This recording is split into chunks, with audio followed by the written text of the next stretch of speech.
Bonjour, je me nomme Guy Evra. Je suis président fondateur de l'association La Terre ne trahit jamais, qui est une association écologique. L'association est née il y a 3 ans de cela.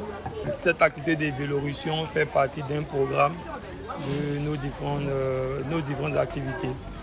Et en ce jour du 18 décembre, nous sommes venus à Tekoubé pour faire cette activité de Vélorution.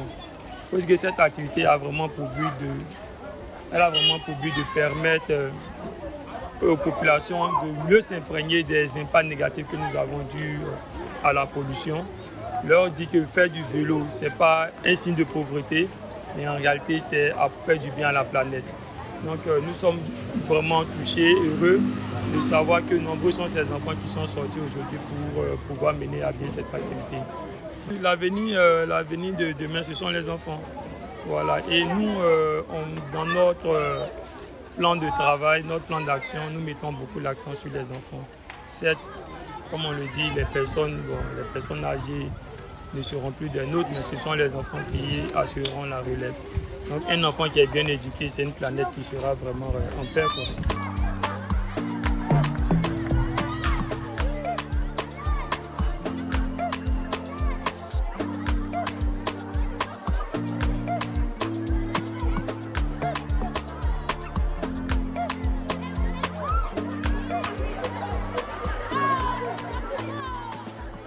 Ibrahim Djarasouba, le délégué du Conseil national de la jeunesse de la région du district d'Abidjan et de la commune d'Atoubé.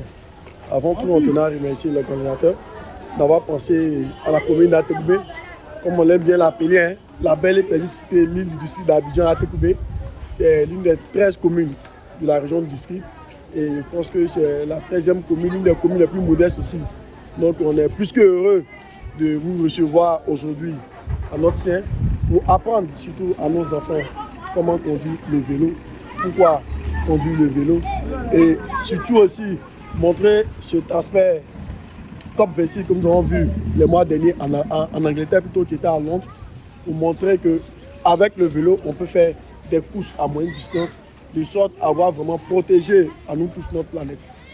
Le vélo, ça c'est une très bonne alternative si vraiment les populations abidjanaises arrivent à s'accaparer du projet. Aujourd'hui, nous sommes en une phase de lancement. On espère qu'elle pourra s'étendre sur les autres communes de la région d'Abidjan parce que Atoubé n'est pas la seule commune. De la région d'ici d'Abidjan, nous avons 13 communes. Et c'est la commune la plus modeste même, la plus petite même du district d'Abidjan.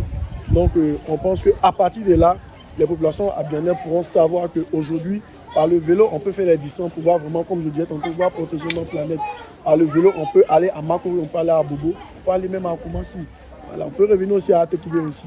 L'appel qu'on lance vraiment à l'ensemble des populations ivoiriennes, en particulier celles du district d'Abidjan, surtout aussi au reste du monde entier, pour dire qu'aujourd'hui, nous sommes tous conscients de la situation écologique qui est en train de dévaster le monde entier. Et aujourd'hui, avec cette structure qui veut lancer, qui veut apporter un message aux populations du monde entier, pour dire qu'on peut aussi transformer notre environnement par le vélo. On peut faire. Et puis en plus, ça nous permet même de faire un petit sport, d'avoir vraiment une bonne santé.